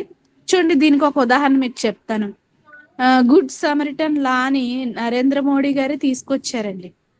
గుడ్ సమరిటన్ లా అని తీసుకొచ్చారండి. అదేంటి అంటే బైబిల్లో ఉన్న సందర్భం వాళ్ళు తీసుకొని యాక్సిడెంట్లు అయినప్పుడు మీరు మరి యాక్సిడెంట్ అయిన వ్యక్తిని పక్క నుంచి చూసి చూడకుండా వెళ్ళిపోకుండా మీరు అంబులెన్స్ ఎక్కించి హాస్పిటల్లో జాయిన్ చేయండి. ప్రజలారా, మీరు అలా చేస్తే మీకు అవార్డ్స్ ఇస్తాము, లేదా మీరు అలా చేస్తే మీకు కొంత పారితోషికం బహుమానం ఇస్తామని ఒక ప్రకటన అనేది రిలీజ్ చేశారండి. ఇది ఎందుకు, దేన్ని బట్టి వీళ్ళకి స్ఫూర్తి పొందారంటే, గుడ్ సమరిటన్ అంటే మంచి సమరయుడు. మంచి సమరయుడు ఏం చేశాడు? వీడు నా జాతి కాదు, నేను ఎందుకు రిస్క్ తీసుకోవాలని అనుకోలేదండి. ఆ రోడ్డు పక్కన పడి ఉన్న రోగికి నూనె రాసి మరి పుండ్లు కట్టి అతన్ని మళ్ళా తీసుకువెళ్ళి పూట కోళ్ళవానికి అప్పగించాడట. ఆ దారిని పోయే దానయ్య లాంటి మంచి సమరయుడు. కానీ అదే పక్క నుంచి ఒక యాజకుడు వెళ్ళాడంట, మరి మరొక వ్యక్తి వెళ్ళాడంట, వాళ్ళు ఎవరు హెల్ప్ చేయలేదు, నాకెందుకు అనుకుని వాళ్ళు వెళ్ళిపోయారండి. వాళ్ళు మనుషులే, అలాంటి వాళ్ళే. వాక్యం తెలిసిన వాడే యాజకుడు అయినా సరే వాళ్ళు ఎలాగ బిహేవ్ చేశారంటే, వాక్యం తెలియని వాడైనా ఒక సమరయులు ఎవరండి? పాపులతో పాపులుగా నీచులుగా భావిస్తారు యూదులు. ఇశ్రాయేల్ ఆ కాలంలో సమరయుడిని ఎలా భావిస్తారు? పాపిగా, ఒక అన్యుడిగా భావిస్తారు. అన్యులే సమరయులు అంటే. అంటే సంకర జాతి, యూదులకి అన్యులకి పుట్టిన వాళ్ళు అనమాట ఆ జాతి. సమరయులుగా మరి వాళ్ళు పిలువబడతారు. అలాంటి వాడు అయినప్పటికీ అతనిలో ఎంత మంచి మనసు ఉందండి, దేవుడు అది గుర్తించాడు. అలా మీరు కూడా యాక్సిడెంట్లు అయితే ఈరోజు చూడండి, యాక్సిడెంట్లు అయినా ఏదైనా అయినా ప్రజలు ఎలా మారిపోయారు, ముందు వీడియోలు తీసేస్తుంటారండి. అంటే రక్షించడానికి ముందుకెళ్ళరు. ఎందుకు బాబు, మనకు పొడి చేస్తాడేమో, అక్కడ ఏదైనా గొడవ జరుగుతుంది అనుకోండి, మధ్యలోకి మనం వెళ్ళము. అమ్మ మనల్ని పొడి చేస్తారేమో, మనల్ని పోలీస్ స్టేషన్ చుట్టూ తిప్పుతారు సాక్ష్యం అని మనం ముందెళ్ళ వీడియోలు తీసుకుంటుంటాం దూరం నుండి. అదే ఏదైనా యాక్సిడెంట్ అయినా కూడా మనం ముందుకు వెళ్ళమండి. కానీ అలా ఉండకండి. మీరు మీరు మంచి మనుషుల్లాగా ఉండాలి. మీరు ఎవరైనా మీకు కళ్ళెదురుగా యాక్సిడెంట్ అయితే మీరు ముందు జాయిన్ చేయండి, ఫస్ట్ ఎయిడ్ చేయండి అని గవర్నమెంట్ కోరుకుంటుందండి. ఎందుకంటే ఎక్కువ యాక్సిడెంట్లు జరుగుతున్నాయి కాబట్టి, ప్రజలు ఎక్కువ చనిపోతున్నారు కాబట్టి ఆ యొక్క రూల్ పెట్టారండి. మీకు గిఫ్ట్లు ఇస్తామర్రా బాబు, మీరు ఇలాగ చెయ్యండి అని కోరుకుంటున్నారండి. యాక్సిడెంట్ అయిన కేసు కూడా మా డాక్టర్లు వెంటనే టేకప్ చేయరు కదండి, అది కూడా రిస్క్ గా భావిస్తారు. అంటే మనుషులు ఏవేవో రూల్స్ పెట్టుకొని ప్రజలను ధనమాన ప్రాణాలతో ఆడుకుంటున్నారు. కానీ దైవజ్ఞానం నేర్చుకునే వాళ్ళు అలా ఉండకూడదు. అలాగని ప్రతి రిస్క్ లో తలదూర్చమని కాదు, కానీ మరి బైబిల్ నుండే మోడీ గారు కాపు కొట్టారు, లేదా మోడీ గారికి ఎవరో సలహా ఇచ్చారు. బైబిల్ ఎంత గొప్పది చూడండి, ఎంత గొప్పది. అంటే ట్రెండ్ సెట్టింగ్ ఎలా జరిగింది? దైవ జ్ఞానాన్ని బట్టే జరిగింది. అంటే మనమే ఈ మాటలు ఎవరి ద్వారా అయితే చెప్పబడ్డాయో, బైబిల్లో చెప్పబడ్డాయో క్రీస్తు ద్వారా, మరి వాళ్ళు అది ఫాలో అయ్యారు. అంతే తప్ప మనం వాళ్ళని ఫాలో అవ్వకూడదండి. వాళ్ళని ఫాలో అవడానికి వాళ్ళవన్నీ లోకంలో ఉన్నవన్నీ ఏంటండి? లోక జ్ఞానం కలిగిన వాళ్ళ బుద్ధులు ఏంటి? మంచి బుద్ధులా? కాదు కదా. మరి ఒక డ్రెస్ సెన్స్ చూస్తేనే మరి ప్యాంటు ముడుకుల దగ్గర చింపేసుకుని ఉంటది, టాటూస్ వేయించుకుంటారు. లోకస్తులు ఎలా ఉంటారండి? వాళ్ళు మనం ఫాలో అవుతే ఎలా? మన దేవుడు ఒప్పుకుంటాడా? మరి తండ్రి గారు మనం చెప్పారు లైవ్ లో, జాకెట్లు పెద్ద పెద్దవి మరి వీపంతా కనిపించినట్టు వేసుకుంటారు, మళ్ళీ తాడులు కట్టుకుంటారు వాటికి. ఎందుకండి? నీ భర్తకి నీ అందాన్ని చూపించాలి తప్ప, నీ శరీరాన్ని చూపించాలి తప్ప ఎవరు పడితే వాళ్ళకి చూపిస్తావేంటి అని అన్నారు. అంతే కదా. వాళ్ళు ఏదో చేశారని మనం అవి ఫాలో అవ్వకూడదు, వాళ్ళు ఏదో మాట్లాడారని మనం ఫాలో అవ్వకూడదు. చూడండి, అలాగే ఒక యవనస్తులు మాట్లాడుకునేటప్పుడు ఒరే మామ అంటారు, అయితే ఇంకేదో మాట్లాడుకుంటారు, ఒరే బావా అంటారు. అలా కాదు కదా. బైబిల్లో ఒక పద్ధతి ఉంది. మరి అబ్బాయిలనైతే ఏమని పిల్లలు? తమ్ముళ్ళుగా చెల్లెళ్ళుగా భావించాలి, పెద్ద వయసు అనేది తల్లులుగా భావించాలి. అలాగే మనం పిలుచుకోవాలి తప్ప బామ్మర్ది, బావ, మామ అని పిలుచుకోకూడదండి. అంటే బైబిల్లో మాట తీరు కూడా ఉందా, ఎలా పిలుచుకోవాలంది. మరి భర్తను ఏమని పిలుచుకోవాలని దేవుడు చెప్తారండి. శారా గారు అబ్రహాం విషయంలో పెనిమిటి, నా యజమాని అని పిలిచింది శారమ్మ గారు. దేవుడు ఆ మాట కూడా ఎంతో ఆయన పొంగిపోయి రాయించారండి. యజమాని అని పిలిచింది అని కూడా దేవుడు రాయించడం జరిగింది పరిశుద్ధాత్మ ప్రేరణతో. ఆమె నా కుమార్తె, రాజకుమార్తె అని పేరు దేవుడే పెట్టడం జరిగింది. ఆమెను దేవుడు కాపాడడం జరిగింది.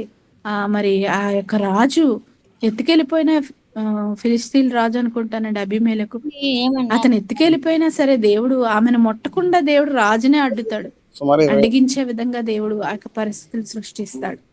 కలలో దేవుడు మరి మాట్లాడతాడు, ఆమెను ఎందుకు నువ్వు తీసుకొచ్చావు? ఒక నీతిమంతుని భార్య కదా, ఆమె నిమిత్తం నీ దేశంలో ప్రతి గర్భాన్ని నేను మూసివేస్తున్నాను అని చెప్పడం జరిగింది. వెంటనే జడిసిపోయి వెంటనే అబ్రహాం గారికి శారా గారిని అప్పగించేస్తారు. అలాగే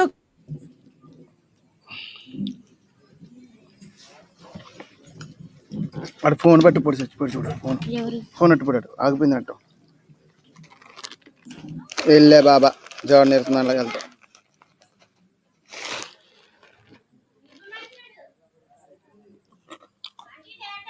నీదాంజే గమ్ముని.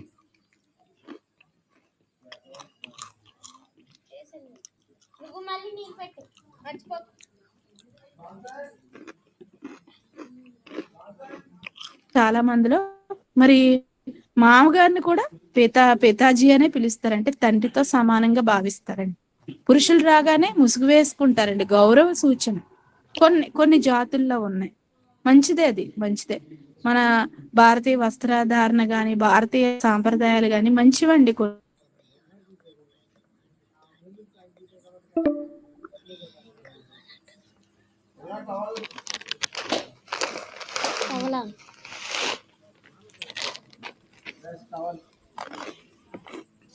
బతుకుతున్నామా లోకంలో? చూడండి, అబ్బా ఆవిడ ఏంటండి, ఆవిడ నోరే వినబడదండి, కానీ అలా ఆయన గయ్యాలు గంపండి అని మాట్లాడుకుంటారండి చాలా కుటుంబాల కోసం. ఆమె ఏంటండి అసలు ఇంట్లో ఉన్నట్టే తెలియదండి, అంత మంచిదండి. అంటే మనం వెళ్ళి వాళ్ళకి చెప్పము, మనం వెళ్ళి వాళ్ళకి వెళ్ళి గొప్పలు చెప్పుకోం, కానీ లోకం ఎప్పుడు, అన్యులు ఎప్పుడు మనల్ని గమనిస్తూ ఉంటారు, మర్చిపోకండి. వాళ్ళ మధ్యన మన ప్రవర్తన, మన మాట తీరు, మనం జీవించే విధానం కూడా వాక్యానుసారంగా ఉంటే, మనం వాక్యం చెప్పకుండానే వాళ్ళు మారిపోతారు. ఇలా కూడా మనం లోకంలో లోకాధికారులకి జ్ఞానం బోధించినట్టే మన ప్రవర్తన. యేసుక్రీస్తు వారు ఎప్పుడో కదండి పుట్టారు. క్రీస్తు పూర్వం నేటికి 2024 సంవత్సరాల క్రితం భూమి మీద ఆయన నడయాడారు. కానీ ఆయన కోసం ఈరోజు లోకాధికారులు, మేధావులు ఆయన్ని గుర్తించారంటే ఆయన జీవన విధానం ప్రపంచాన్ని ఎంత ఇన్స్పైర్ చేసింది, ఎంత మరి వాళ్ళకి పురుకొల్పింది, ఎంత దాసోహం అయిపోయారండి యేసుక్రీస్తు వారికి. ఇంచుమించు ఆయన ఇష్టపడిన వారు ఉండరండి. అయితే ఆయన ఇష్టపడిన తర్వాత మనుషులైతే ఒప్పుకుంటేనే కదా పరలోకం. కానీ వాళ్ళు ఎందుకో వాళ్ళ క్యాస్ట్ మరి నీచమని అంటారనో, మన దేవుణ్ణి తెలుసుకోకుండా వాళ్ళు దూరం వెళ్ళిపోతున్నారండి. చాలా మంది అలా దూరం అయిపోతున్నారు, రహస్యంగా ఉండిపోతున్నారు. రహస్యంగా ఉండిపోతే ఎలా? క్రీస్తుని నోటితో ఒప్పుకోవాలి, మనుషులు ఎదుట సువార్త ప్రకటించాలి, క్రీస్తు కోసం రక్తం కార్చాలి, అప్పుడే పరలోకం కదా. క్రీస్తు అదే చేశారు కదా, తండ్రి కోసమైనా రక్తం కార్చారు.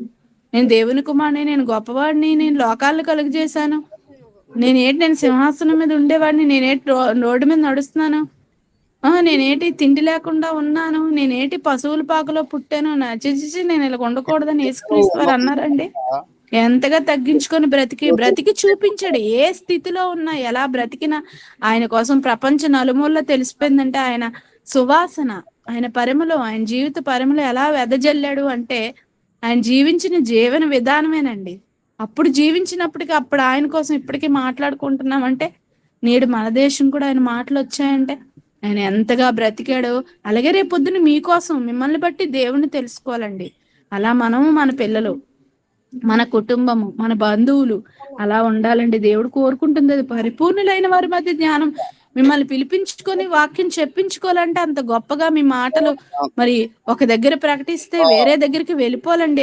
పలానా ఊర్లో ఒక ఆమె ఉందే, ఆమె ఎంత మంచిది, ఆమె మాట్లాడితే వినాలనిపిస్తని ఆనోట వెళ్ళిపోతేనండి తప్పకుండా మిమ్మల్ని పిలిపించుకొని చెప్పించుకుంటారండి. అలా మీకోసం సువాసన వెదజల్లబడుతుందా? అలా మీరు ప్రాక్టీస్ చేస్తున్నారా? అలా మీ తండ్రిని గొప్ప చేయడానికి ఆలోచన కలిగి ఉన్నారా? లేదండి. మనం అటువంటి ఆలోచనలు మనకు రావు. నేనేటండి, నా బ్రతికేటండి, నేను ఇంతలో ఉండాలండి, నేను ఇంతేనండి అని అలాగా వంటలు చేసుకుంటూ ఇంట్లో ఉండిపోతామండి. లేదా బైబిల్ చదవకుండా అలా ఉండిపోతామండి. ఎవరికో చెప్పక్కర్లేదు, మీ భర్తకు మీరు చెప్పుకోండి, మీ పిల్లలకి మీరు చెప్పుకోండి. భర్త జ్ఞానవంతుడైతే పిల్లలకి చెప్పుకోండి. ఒకవేళ భర్త జ్ఞానవంతుడు కాకపోతే మీ ప్రవర్తన ద్వారా మీరు అతను మీ మాట వినేటట్టుగా చేసుకోండి. జ్ఞానం లేకపోతే నేర్పించండి. మీ భర్తని సమాజంలోకి పంపించండి. ఒక ఆత్మను మీరు పంపిస్తే మీకు పరలోకమే కదా. మీరు ఒకవేళ వెళ్ళలేని పక్షం మీ భర్తను పంపించండి. అయితే మీ చుట్టూ ఉన్న ఒక సహోదరుని, వాక్యం తెలిసిన వాళ్ళు ప్రజెంట్ చేయండి. ఒక సేవకుడిని పోషించండి, వాళ్ళని పంపించండి అనేక ప్రాంతాలకి. అప్పుడు కూడా మీకు ప్రతిఫలమే కదా. ఈ పనులన్నీ మనకు ఉన్నాయండి, ఈ పనులన్నీ మనకున్నాయి. అందుకే జ్ఞానాన్ని దేవుడు మనకు అందించానని చెప్తున్నారు. 7వ వచనం, దేవుని జ్ఞానం మర్మమైనట్టుగా బోధించుతున్నాము, ఈ జ్ఞానం మరుగై ఉండెను. మర్మం అంటే సీక్రెట్. మరొకప్పుడు సీక్రెట్ గా ఉందట, మరుగై ఉందంట. అంటే కనబడకుండా ఉంది. ఎక్కడుంది? పరలోకంలో ఉంది.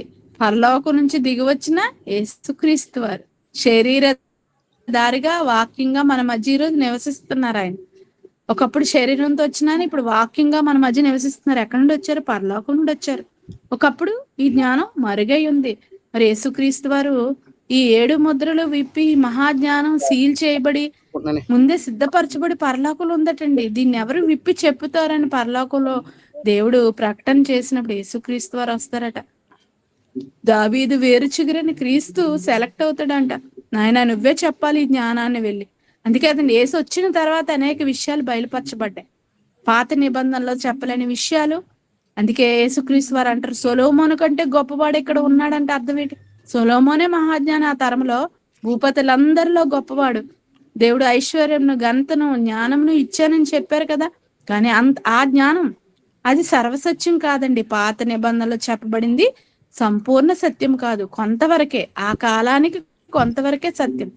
మరి పరిపూర్ణ సత్యం ఎప్పుడు వచ్చింది? క్రొత్త నిబంధన. అందుకే క్రొత్త నిబంధన ఏమన్నారు? సర్వసత్యము. అదే పరిశుద్ధాత్మ దేవుడు యేసుక్రీస్తు వారు చనిపోయి వెళ్ళిపోయిన తర్వాత యేసుక్రీస్తు వారు కొన్ని విషయాలే చెప్పారు తండ్రి నుండి నేర్చుకున్నవి. తర్వాత ఎవరు చెప్పారండి? నా తమ్ముడు, మరి ఆదరణకర్త, సత్య స్వరూపి అయిన ఆత్మ వస్తాడు, ఆయన మిమ్మల్ని సర్వసత్యంలోనికి నడిపిస్తాడు. అంటే క్రొత్త నిబంధన ఫుల్ గా ఇచ్చేస్తాడు, మీ అందరికీ చెప్పి రాయిస్తాడు, నా వాటిలోనివి తీసుకొని చెప్తాడు. నేను తండ్రి చెప్పిన వాటిలోనివి తీసుకొని మీకు చెప్పానే, ఇంకా మిగిలిపోయినవి నేను వెళ్ళిపోయిన తర్వాత ఆయన వచ్చి మీకు తోడుగా ఉండి మీ హృదయంలో ఉండి, అలాగే మీలో కొంతమంది చేత, భక్తులైన వారి చేత బైబిల్ రాయిస్తాడు. ప్రకటన గ్రంథం వరకు రాయిస్తారు కదండి పరిశుద్ధాత్మ దేవుడు. ఆ జ్ఞానం ఒకప్పుడు ఎక్కడుండేదట? జగతుత్పత్తికి ముందుగానే పరలోకంలో సిద్ధపరచబడింది, మరుగై ఉంది, మర్మముగా ఉంది. సీక్రెట్ తెలియనంతసేపు దాన్ని ఏమంటారు? మరుగ్గా ఉందండి, సీక్రెట్ గా ఉందండి, మర్మంగా ఉందండి అంటారు. దేవుని యొక్క సీక్రెట్స్ అవి, గాడ్ సీక్రెట్స్.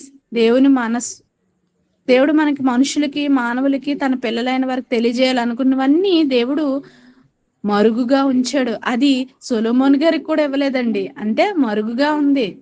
ఎప్పుడు రివీల్ చేశాడు? ఎప్పుడు బట్టబయలు చేశాడు?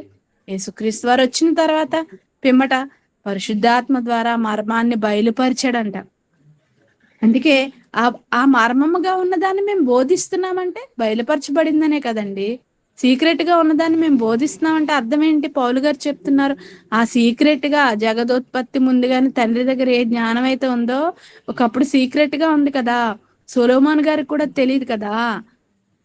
యేసుక్రీస్తు వారు కూడా చెప్పాలనుకుని చెప్పకుండా వెళ్ళిపోయారు కదా. అవి ఇప్పుడు బోధించుచున్నాము. ఎలా బోధిస్తున్నారంటే ఆయనకి బయలుపరచబడింది పౌలు గారికి, అందుకే బోధిస్తున్నారు. ఆ జ్ఞానం మరుగే ఉండను, అది లోకాధికారులకు లేదు. ఒకప్పుడు అది మరుగుగా ఉంది, సీక్రెట్ గా ఉంది, మర్మముగా ఉంది. అర్థమైందండి? జగదుత్పత్తి ముందుగానే దీన్ని దేవుడు మన మహిమతో నియమించను. మన మహిమ అంటున్నాడు పౌలు గారు, అంటే మనల్ని అందరినీ కలుపుకొని అంటున్నాడండి.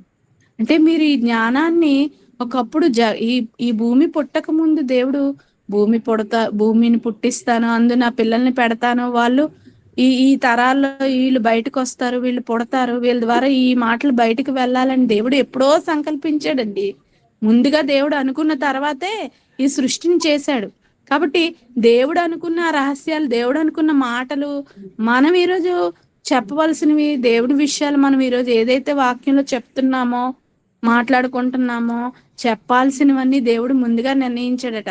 అంటే మనం అవి నేర్చుకొని ఇప్పుడు మనం చెప్తే ఎవరికి ఘనత వస్తుందట? దేవునికి ఘనత, తర్వాత మనకు కూడా మహిమట. చూడండి, దేవుని విషయాలు ఎవరు చెప్పలేని విషయాలు, ఒక శాస్త్రవేత్త చెప్పలేని విషయాలు మీరు చెప్పేస్తున్నారు అనుకోండి, అందరూ పొగుడుతారా లేదా?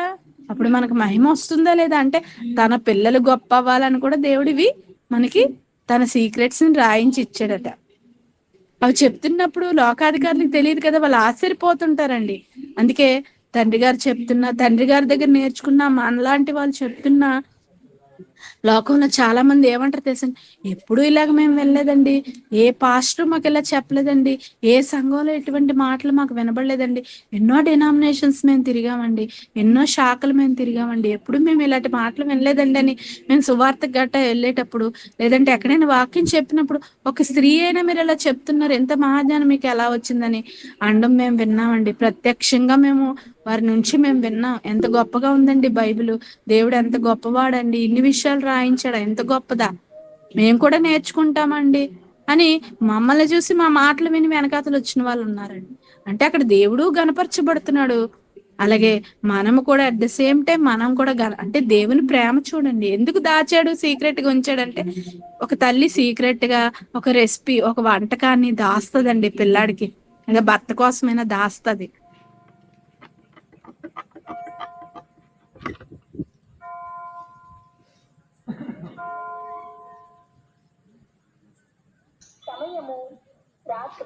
ఇవ్వడం కోసమే దేవుడు అంతవరకు ఎందుకు దాచాడంటే ఆయా కాలాలు రావాలి, ఆయా మనుషులు రావాలి, వ్రాసిన వాళ్ళు రావాలి, భక్తులు రావాలి, వాళ్ళ ద్వారా చెప్పించాను. 12 మంది అపోస్తుల్లో కొంతమంది ఈ యొక్క క్రొత్త నిబంధన రాయడం జరిగిందండి. అలాగే క్రీస్తుని ఫాలో అయిన వాళ్ళ చాలా మంది శిష్యులు, లోకా గారు గాని, మార్కు గారు గాని, వీళ్ళు కూడా రాశారండి. అర్థమవుతుందండి, ముగిస్తాను. వీళ్ళు కూడా రాశారు. ఒక పౌలు గారు 13వ అపోస్తులుగా ఉండి ఆయన కూడా రాశాడు. ఇంకా యోహాను గారు ప్రకటనను రాసేసరికి సీల్ చేస్తాడండి దేవుడు. ఇంకా మీకు తెలియాల్సిన మాటలన్నీ నేను రాయిస్తాను, మీకు ఇచ్చేసాను, దీంతో ఏది కలపకూడదు, తీయకూడదు. ఈ జ్ఞానాన్ని మీరు లోకంలోకి వెళ్ళి చెప్పండి, మీకు మహిమ వస్తుంది అని దేవుడు చెప్తాడు. అంటే దేవుని గణపరచడానికి మనం వెళ్ళి చెప్తున్నప్పుడు మనకు కూడా మహిమ వస్తుందండి. ఇది మరి చెప్తున్నామా మనం మహిమపరచబడాలని కాదు, కానీ దేవుని గొప్ప చేయాలని మనం చెప్పాలండి. కనుక అలా మీరు దేవుని మహిమపరిచినప్పుడు మీకు ఘనత వస్తుంది, దేవుని తెలుసుకుంటారు మెయిన్. ఎందుకంటే అది లోకాధికారులకి ఎవరికి ఇవ్వలేదంట, మనలాంటి బలహీనులకే. మీరు ముందజ్జాలో చదువుకున్న బలహీనులకు, వెర్రి వారికి దేవుడు ఇచ్చాడని చదువుకున్నారు. కాబట్టి మన కోసం ఇచ్చింది మనం తీసుకోపోతే ఎలా? మనం తీసుకోలే వద్దా? 8వ వచనం, అది లోకాధికారులు ఎవరికి తెలియదు. అంటే వాళ్ళకి ఇవ్వలేదని కాదు, బైబిల్ ప్రపంచంలో ఉన్న వారు అందరికి ఇచ్చాడు, కానీ వాళ్ళు అందుకోలేకపోయారు, తెలుసుకోలేకపోయారు. ఎందుకంటే మనమే దేవుని నమ్ముకున్నాం, చాలా మంది నమ్ముకోలేదంటే వాళ్ళకి విలువ తెలియలేదు. మనకు తెలిసింది అంతే, తెలిసిన వాళ్ళకి తెలిసినంత, విన్నవాడికి విన్నంత, విన్నవాడిగా ఉండనిమ్మంటే వాడు నాశనానికి వెళ్ళిపోతాను బాబాయ్ అని వాడికి వాడు అనుకుంటే, ఇప్పుడు మనకి దేవుడు ఇచ్చాడండి, మనమే ఎందుకు తెలుసుకున్నాం? మనకు ఎవరైనా చెప్పారేటి? కాబట్టి వాళ్ళు అలాగే తెలుసుకోవాలి, వాళ్ళు దేవుని పిల్లలే కదా. ఒకసారి ప్రకృతిని ఆలోచించాలి, మన కోసం మనం ఆలోచించుకోవాలి. మన శరీరాన్ని చూసుకుంటేనే మనకు అర్థమైపోద్ది, ఇది మనం వచ్చామా, ఇంత అందంగా ఎవరు చేశారు, నేను ఎలా వచ్చానో ఒకసారి ఆలోచించుకోవాలండి. ప్రతి మనిషి ఖాళీగా కూర్చున్నప్పుడు అప్పుడు అర్థమైపోతాడు దేవుడు, కానీ వాళ్ళు ఆలోచించట్లేదు. అది వారికి తెలిసి ఉండి నేల మహిమా స్వరూపి ప్రభుని సిలువ వేయకపోయి ఉందరు.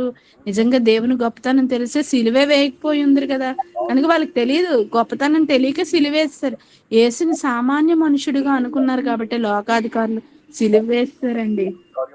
కాబట్టి ఈరోజు మనం ఎంత గొప్ప వాళ్ళం అంటే మన మహిమ నిమిత్తమే దీన్ని ఉంచాడట. ఒక్కసారి ఆ రెఫరెన్స్లు చూసుకొని ముగించుకుందాం. ఎఫెసీలకు రాసిన పత్రిక ఆ మర్మాన్ని దేవుడు ఎలా బయలుపరచాడో చెప్తున్నాడు. బయలుపరచబడినది ఎక్కడుందో చెప్తున్నాడు. ఎఫెసీలకు రాసిన పత్రిక 3వ అధ్యాయం చూడండి. క్రీస్తు మర్మము దేవదర్శనం వల్ల 3:10 చూడండి ఒకసారి. 3:10 ఎఫెసీలు రాసిన పత్రిక 3:10 చదవండి. ఎవరున్నారా? పడుకుని పేరండి వాక్యం.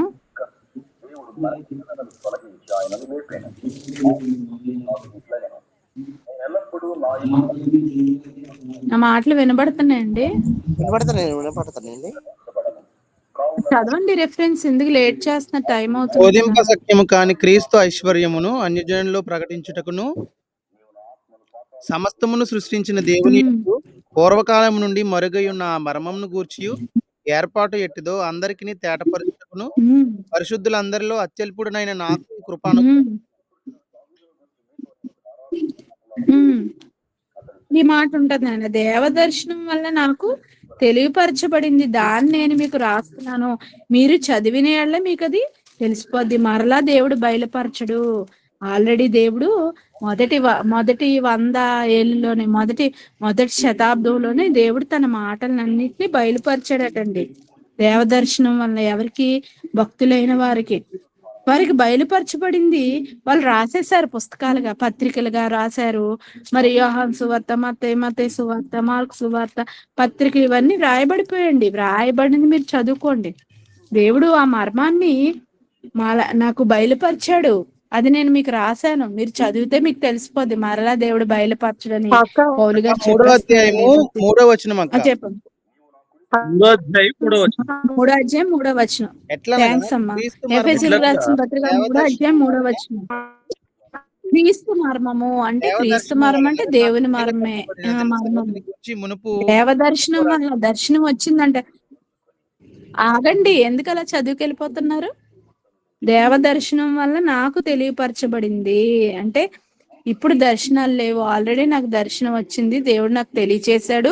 జగదోత్పత్తికి ముందుగానే దేవుడు జ్ఞానాన్ని నిర్ణయించాడు కదా, మనకి ఇవ్వాలని, మన మహిమ నిమిత్తం ఇవ్వాలని నిర్ణయించాడు కదా. దానిని దేవుడు నాకు దర్శనం వల్ల తెలియపరిచాడు. ఆ సంగతిని గురించి మునుపు సంక్షేపంగా వ్రాసి తిని, ఆ దేవదర్శనంలో దేవుడు ఏదైతే నాకు చెప్పాడో దాన్ని నేను వ్రాసాను అంటున్నారు పౌలు గారు. పత్రికల్లో రాయబడిందంతా దేవదర్శనం ద్వారా పౌలు గారికి చెప్పబడిన మాటలేనండి. పరిశుద్ధాత్మ ప్రేరణతో దేవుడు చెప్పిన మాటలనే పౌలు గారు రాశారు తప్ప పౌలు గారు సొంత ఫీలింగ్స్ అక్కడ లేవు. అలాగే యోహాను గారు, అలాగే పేతురు గారు, అలాగే లూకా గారు, వీళ్ళందరూ దేవుడు చెప్పగా వ్రాసారు. 4వ వచనం చదవండి. 4వ వచనం చదవండి. మీరు దానిని చదివిన ఎడల దానిని బట్టి ఇలా రాయబడిన పత్రికలు దాన్ని చదివిన దాన్ని బట్టి ఆ క్రీస్తు మర్మమును గూర్చి ఆ క్రీస్తు మర్మమును గూర్చి నాకు కలిగిన జ్ఞానము గ్రహించుకొనగలరు. నాకు కలిగిన జ్ఞానమును గ్రహించుకొనగలరు. క్రీస్తు మర్మమును గూర్చి నాకు జ్ఞానం కలిగింది. క్రీస్తు మర్మాన్ని జ్ఞానంగా దేవుడు నాకు బయలుపరిచాడు, దాన్ని రాశాను నేను. మీరు అది చదివితే మీకు దేవుని మర్మం తెలిసిపోతుంది. గాడ్ సీక్రెట్స్ అన్ని మీకు తెలిసిపోతాయి. దేవుడు నాకు ఒక్కడికే చెప్పలేదు, మీకు అందరికీ చెప్పమనే వ్రాయించాడు. మీరు చదివితే తెలిసిపోతాయని పౌలు గారు మొదటి 100 ఏళ్లలోనే దేవుడు పౌలు గారి ద్వారా రాయిస్తే, పౌలు గారు చెప్తే, ఈ రోజు ఏంటండి భక్తులు చాలా మంది అబద్ధ బోధకులు వచ్చి మాకు మళ్ళా దేవుడు మాకు దర్శనం చూపించాడు, దేవుని మర్మం చెప్పాడు అని చెప్పి లేనిపోని అబద్ధాలు, జరగనివి స్వస్థతలని, లేదా మీకు మొన్న చెప్పాను, కయ్యనికిను క్షమించండి హవ్వమ్మ గారికి పాముకి పుడితే పాము కలిస్తే కయ్యని పుట్టాడని, లేనిపోని దేవుని మర్మాలని చెప్పి, లేనిపోని అబద్ధాలు, జరగనివి, దేవుడు చెప్పనివి, వాళ్ళ సొంత మాటలు, వాళ్ళ సొంత ఫీలింగ్స్ చెప్పేస్తున్నారండి. అవి దేవుని మర్మాలు కాదండి. అసలు మర్మం ఇప్పుడు బయలుపరచబడదు, ఆల్రెడీ బయలుపరచబడిపోయింది, దాన్ని వ్రాసేశారు. అందుకే వ్రాసేశారు, కంప్లీట్ అయిపోయిందని ఎలా చెప్పగలం? మీరు ప్రకటన గ్రంథంకి వెళ్ళిపోతే, చివరి అధ్యాయంకి వెళ్ళిపోతే, దీంతో ఏది కలపకూడదు, తీయకూడదు, ఇందులో మాటలు మీరు చదువుకోవాలి, నిలకడగా ఉండాలని ముగించేస్తాడండి దేవుడు. అందులో ముగించేశాడు.